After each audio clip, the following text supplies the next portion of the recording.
ምክንያቱ ነዚ ጉዳይ ብፍላይ ኣመንቲ ክርስቲያን ኣለዉ ብማጆሪቲ እንተሪኢኻ እዮም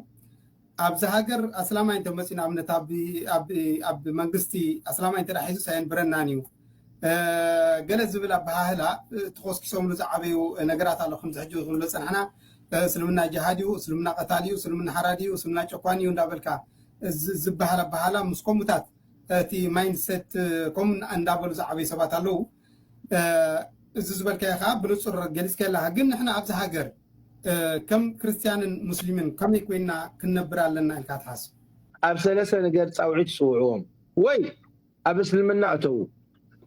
ወይ ትሕተና ኮንኩም ጂዝያ ክፈሉ ወይ ድማኒ ክንዋጋኣኩም ኢና እዚኣ ደላ እዚ ከዓ መንግስቲ ምስ ተኸልካ ሓያል ምስ ኮንካ ኣብ ፅቡቕ ምስ በፃሕካ እዚ ነገር እዚ ትገብር እዚ ንሕና ሕጂ ጂሃድ ካብኡ ክንሃድም የብልና ጂሃድ ንሕና እዩ ጂሃድ ኣብ ሃይማኖትና ኣሎ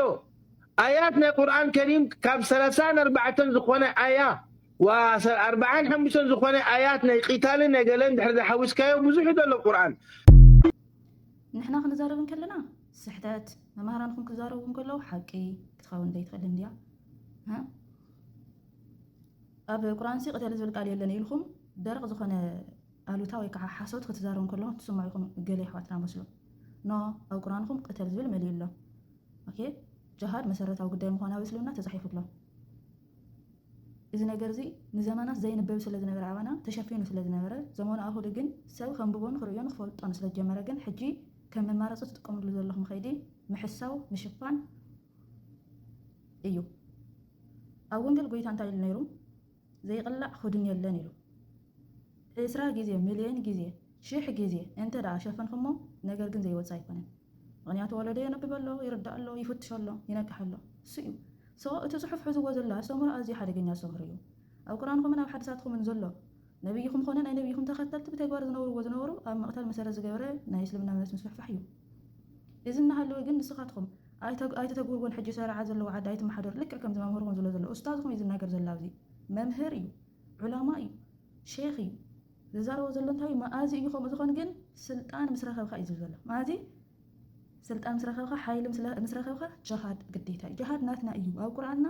ብዙሓት ኣያታት ብዙሓት ጥቕስታት ናይ ጅሃድ ኣለዉ ይብል ኣሎ ትኽክል እዩ ዘይከሓድ ሓቂ እዩ እሞ መፅሓፍና ከምኡ እዩ ዝብል ሞ ንሕና ንቆትለኩም ኣለና ማለት ድዩ ትብሉ እናገለገለኩም ኣለኹም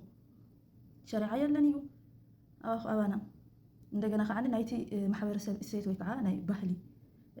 ክስታይ ኢኹም ዓቢኹም ብኢኹም ከዓ ትኸደለኹም ብናይ ባህሊ ልምዲ ማለት እዩ ተፈቃቅርካ ተሰላም ኮይንካ ሓድነት ፈጥርካ ምስ ኩሉ ሓበርካ ሙታውን ሓበርካ ምውፅእን ልምዲ ኢኹም ሕዝኩም ዓቢኹም በር ሃይማኖትኩም መፅሓፍኩም ዝብሎ ዘሎ ሕዝዎ ዘሎ ቅተል እዩ ያውም ምስቶም ኣብ ቀረባኹም ዘለዉ ተቃለሱ ተዋግኡ እዩ ዝብል ዘሎ ኦኬ ስለዚ እዚ እምነት ዝኸዋፀኩም ኣይኽእልን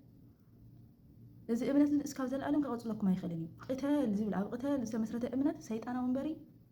ኣምላኻዊ መልኣኻዊ ሰማያዊ ክኸውን ኣይኽእልን እና መስሎም ኣሕዋትና ሓሶት ገዲፍኩም ምሽፋን ገዲፍኩም እቲ እምነትኩም ፈትሽዎ መርምርዎ ንሂወትኩም ዓስምን ረብሓን ዘይብሉ ምዃኑ ተረድኹም ከዓኒ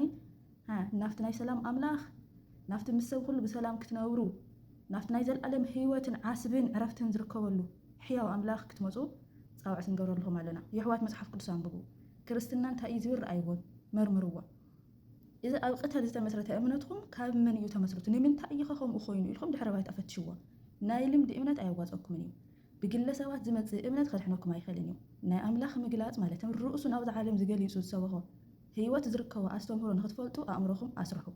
እስልምና ኣብ ምቕታል ዝተመስረተ እምነት እዩ ወይ ቅተል ዝብል ትእዛዝ መሰረታዊ ገይሩ ዝጓዓዝ ይኽንብል ከለና ንሕና ዘይኮነ ቁርኣንኩም ይናገር ኣሎ ነቲ ቁርኣንኩም ብእምነት